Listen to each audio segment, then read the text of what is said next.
In January of 2015, a 27-year-old Texas man named George Pickering III suffered a massive stroke. He was immediately admitted to a hospital where he was put on life support, and then doctors delivered some bad news to his family.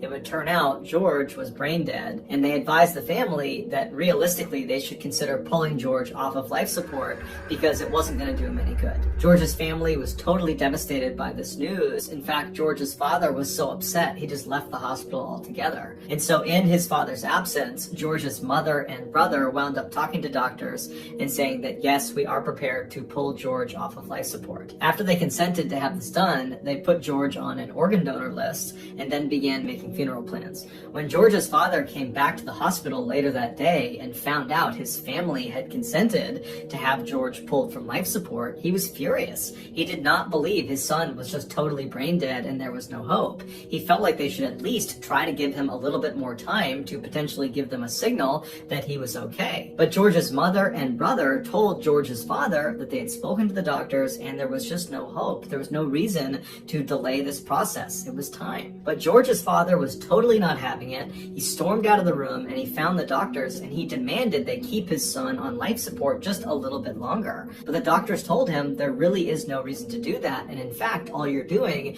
is jeopardizing the people that need his organs, that are waiting for this organ transplant. And so really what we need to do is actually expedite taking him off of life support because that's the best thing to do right now. George's father was so upset, totally distraught. He ran back to his son's room. He laid over his son and he just held his hands and stared at him and just prayed that his son would give him some sign that he was actually not brain dead. But his son didn't.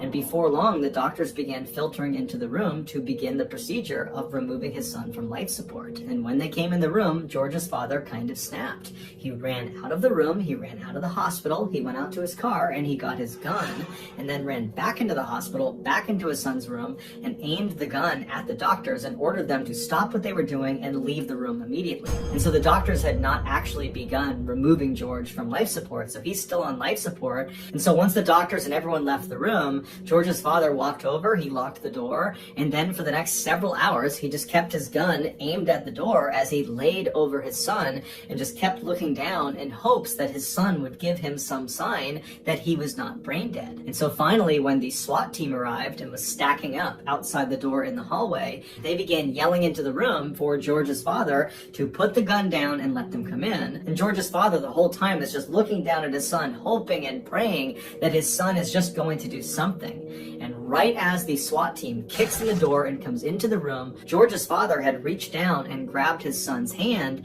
and his son squeezed his hand back. And as soon as his father felt that, he dropped the gun and he surrendered peacefully to the SWAT team. And then the SWAT team put George's father on the ground. And as he's being detained, George's father is yelling for the doctors to come in the room. My son is okay. And sure enough, when the doctors came in the room, George was okay. He was moving his hand, his eyes were open, he was making good eye contact. And before long, he made a totally full recovery. He would later be told that had his father not stepped in when he did and bought him those extra few hours on life support, George would have died. As for George's father, he was ultimately sentenced to 10 months in prison for his aggravated assault with a deadly weapon, but he and the rest of his family think what he did was certainly worth going to prison for.